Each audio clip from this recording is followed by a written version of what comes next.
This is Martin Giles of the Guildford Dragon News.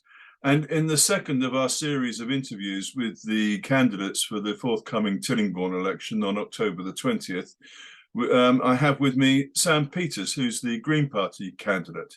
Sam, thank you for giving your time for this interview to the Guildford Dragon. Thanks for having me. Oh, you're welcome. So that's a nice, easy question to start off. Why have you put yourself forward? Why do you think you'd make a good borough councillor for Tillingbourne Ward? Well, I mean, I'm standing because if I thought that everything was well at the council, that local people were being listened to and having their concerns addressed, that we didn't have the problems with overdevelopment and transport and the cost of living crisis, rivers and countryside being trashed. I'd say these values of greenness, of fairness, wouldn't be so needed at the moment. And as for why I'm personally standing, I've been fortunate enough to be able to help support some excellent Green councillors in Godalming and across Waverley, both with their council and constituency work. And since 2019, our Green councillor Diana Jones as well in Tillingbourne. And that's included all sorts of local problems, most recently threats of development and paving over patches of woodland next to homes to build a car park, for example. So I'd say I have this background knowledge of the council generally and the types of issues that Tillingbourne residents are seeing in particular. I'm very enthusiastic, very driven to do what I think is best for everyone. And I think the way that Greens are free to do what's best for local people, we don't have to toe a party line, will be key here. We've seen in Waverley and across the country that when we elect hardworking Greens who really care about their communities, about fairness, protecting the countryside and villages, that's when we see real change happen for the better, and that's what I hope to bring to this role. Okay, and you're young for. I mean, a lot of borough council candidates are not your age. May I ask how old you are? I am 31. Yeah, so I mean that's a lot younger than the average candidate for to be a councillor. Do you think that's in your favour? I think it is in my favour. Yeah, I mean, obviously, it helps to have a representative section of society in the council, and obviously that's not it's very rarely the case because of the time commitments. Most councillors are either retired or have particular types of jobs where that allow them the time to also be a councillor. And so I think the that sort of sense of representing more than just a particular section of people, and the sort of the energy and the willingness to think sort of outside of what we've become used to seeing at councils will be a strength rather than a weakness. Okay, so now you're a member of the Green Party. Why did you join the Green Party? What do you think it's important to have a national party affiliation in local politics? So yeah, I remember this question from the last elections, actually. I think most people have opinions on national politics and local politics, and we wouldn't say their opinions on either are invalid if they have opinions on the other. And in the same way, my values drive my opinions on both national and local issues, not the other way around. I think that's a key difference with councillors from other parties who, as I said, have to toe a party line regardless of their views or what local people want and need. And Green Party councillors locally and across the UK have shown that the values behind green policies apply just as well to local as well as national politics. We have a full range of policies, not just on climate and the environment, but everything from transport to jobs, local businesses to the green belt. Things like fairness, community, caring for those who need it the most, localism, they don't change whether we're talking about opposing fracking nationally or supporting people locally to cut their bills through insulation and solar panels. And I think from conversations on the doorstep, I know that voters recognise this too. Okay, but there will be some pressure on you to toe your Green Party line, won't there? I mean, unless your views happily coincide exactly with the whole manifesto of the Green Party, you will find some differences, and there could be some tensions at times, couldn't there? So Greens don't have to toe that party line. We have a sort of a set of core values that we have to align with to be a member of the Green Party. But councillors are free to vote however they think is best for their residents, for their constituents. And I know that's not something that the other national parties have. Right. Okay. That's interesting. So, what are the main issues in Tillingbourne ward that you, as a borough councillor, could help with, do you think? I mean, from my work with Councillor Dana Jones and talking to people during this campaign and previous campaigns, it's clear the three big issues are transport and traffic, housing and development, and obviously the current cost of living crisis and energy bills, how we support local people and businesses through these. All these issues are interlinked, and we need joined up thinking to tackle them all together. And that's what I think has been lacking a bit in the last few years. Okay, so could you run through those then and say what you think you could do on each of those areas? Yes, I mean, I'll take transport to start with, both public transport and active travel, which is walking and cycling. We all know that public transport in our villages is frankly terrible, and it's getting worse. And in a rural area where there's only a few buses a day and it costs £20 to take your family out the back, and there's no safe ways to walk or cycle any distance, a car becomes a necessity. And councils can help local accessible businesses like the village shop or the local pub, these lifelines in rural areas. But I mean, people will have to move further afield for particularly young people who need to leave the villages if they want a job, or people who don't drive. They're finding themselves essentially trapped in their homes. So the investment in public transport infrastructure and in active travel networks is absolutely crucial to provide opportunities for jobs, for studying, leisure, and also for spending in the local economy rather than online. I think sort of Waverley Borough Council, where Steve Williams is the Green Party councillor and the environment lead, they're really surging ahead here, where Guildford Borough Council are falling behind a bit. That's what I hope to bring to Guildford. But how do they do that? Because obviously, if you're envisaging subsidising public transport, the money has to come from somewhere. Is that what you mean? Well, I mean, it's the sort of most basic steps are first to consider walking and cycling. So Right. to take Waverley's example, we've got the Godalming Guildford Greenway. There's more cycling infrastructure going in, more bike parking, which is sort of woefully poor in Guildford and almost non-existent in the villages. But then, public and transport then comes in after that. And, you know, it is sort of split between county council and borough council in many ways. And obviously funding from national government has been sorely lacking. And the privatisation and the lack of the ability for councils to set up their own public transport services is really hampering us. But there are things that the council can do to support and to boost public transport. And once you start doing these things, you see a virtuous cycle rather than the opposite, and you get people, more people use public transport. That means that they're able to charge lower fares, you're able to put in more routes. So as well as the council actively supporting this, we'll see it happen naturally as long as we make a start, essentially. Okay. Now there are, I think, a lot across the political spectrum, everyone is talking the talk, if you like, on modal shift and encouraging walking and cycling. Do you feel that's a bit cosmetic and that the real initiatives aren't there, or do you think there are initiatives there that you as a borough councillor would support, even if they're not from your party? I mean, yeah, a good idea is a good idea no matter where it comes from. And while I think obviously the Green Party has the best ideas, it certainly doesn't mean we have a monopoly on them.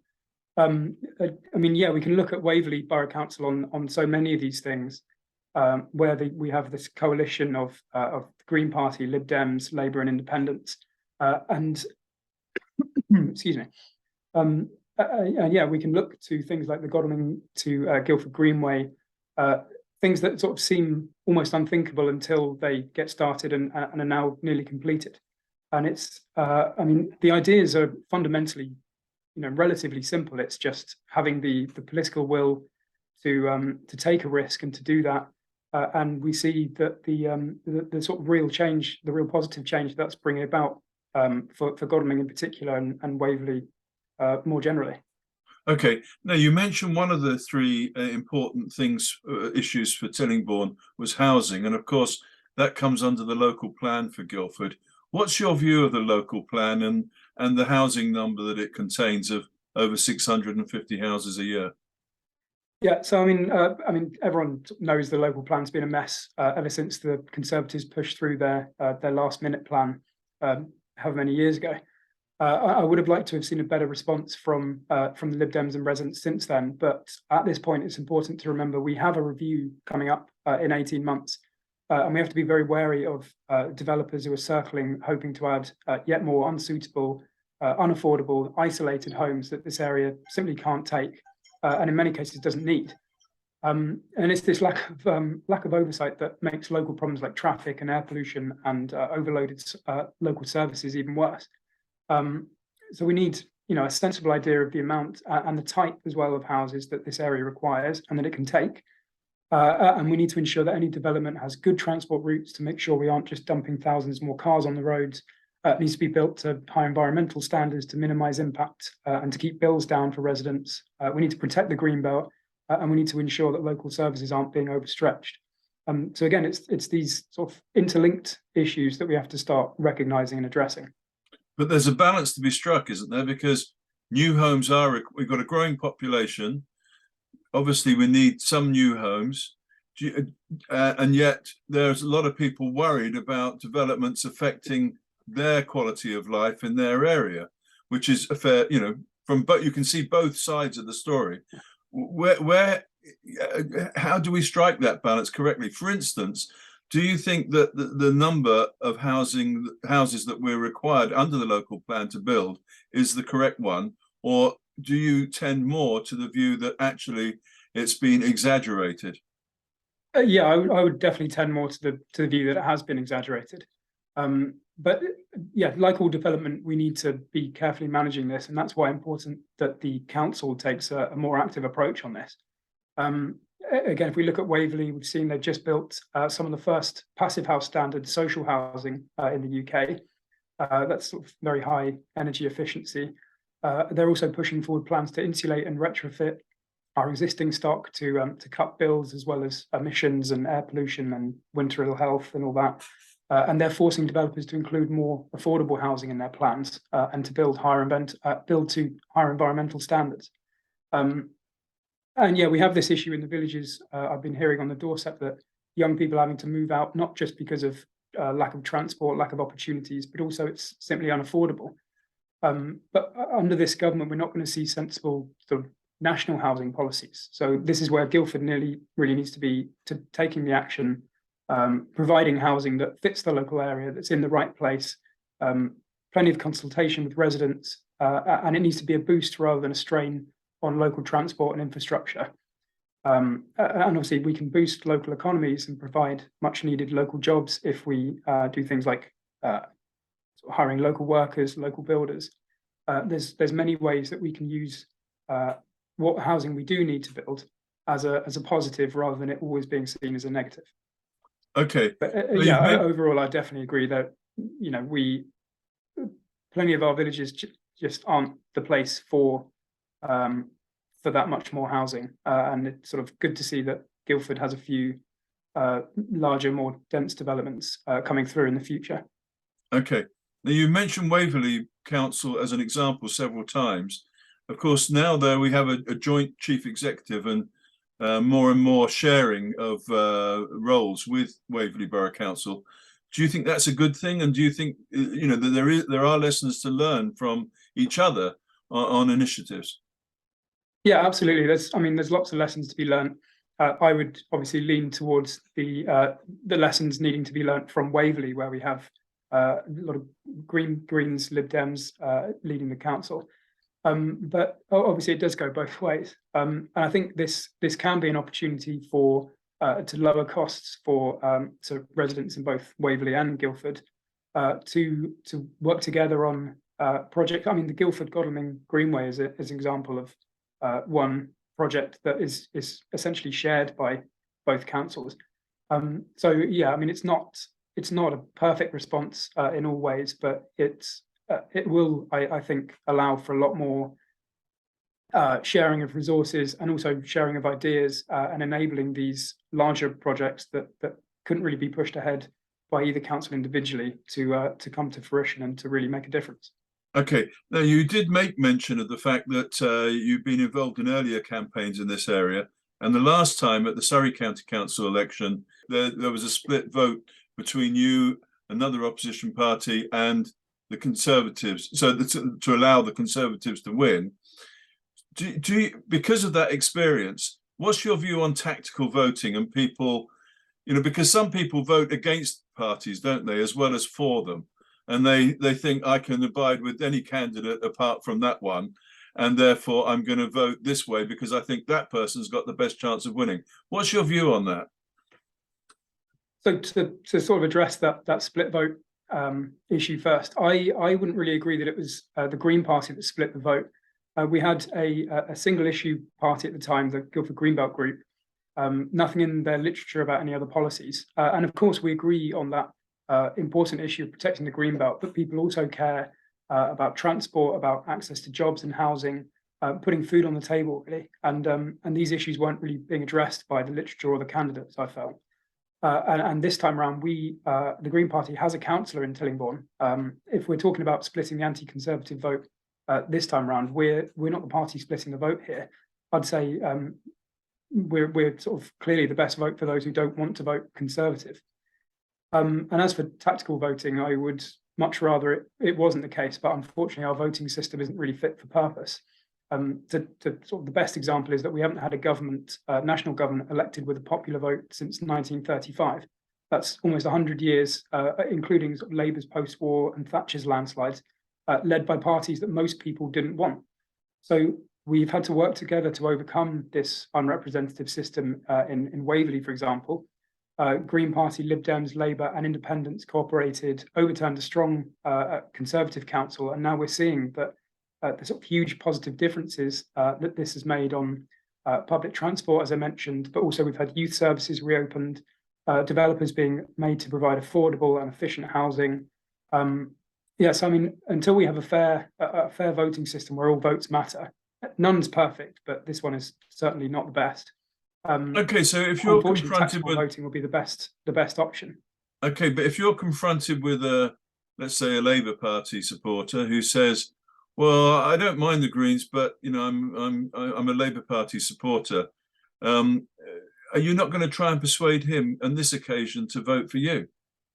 Yeah, of course. I think the Green Party is the best. It's not only the best. Obviously, I would say it's the best vote full stop, but it's not only that, but it's the best. That would be tactical voting, wouldn't it? Yes, no, I mean it's not the ideal circumstance or situation, but unfortunately, with the voting system we've got and with the way that our system currently works, it's sort of the best of a bad bunch, as you will. No voting system is perfect, but no. Yeah, I would absolutely say to Labour supporters that Labour aren't going to win here. Your best I just gave that as an example. It could be any other party, but yeah, sure. Yeah. But same. I'd have the same discussion, I think, either way. Okay, right. Now you've been campaigning, so tell us what your experience has been. What's the reaction been like, and how confident are you that you're going to make a good showing at this election? Yeah, so since we halted campaigning as a mark of respect during the mourning period following the Queen's death, and since then I've had an amazing team of volunteers who have been delivering our leaflets. Ooh, it's blurring a bit there. More or less every day, we've been speaking to local residents on the doorstep, and as they've contacted me, and the positive reception we've received has been really encouraging. I think that people are seeing. Thanks largely to Tillingbourne Green Party councillor Diana, I've seen that she's worked incredibly hard for local people to solve their local problems directly, face to face, and to to be their voice on the council. And I've been fortunate enough to help Diana with some of her casework since 2019. I think that it's clear that the values that she shares with me about community, about the environment, and doing what's best for local people, I think people are seeing that can make a difference. And yeah, just a big thank you to everyone who's contacted me or who stopped for a chat when I've been out campaigning on a ward like Tillingbourne, where it's so spread out. It's by far the best way to hear what the local issues are on a really granular level. Okay, because the ward is an affluent area. I mean, most, not all, but most parts of Guildford Borough are. Um, but are people aware of the environmental issues, do you think, despite the fact that they may lead comfortable lives? I mean, yeah, there is there is a tendency for the climate crisis to be in a low priority for many decision makers.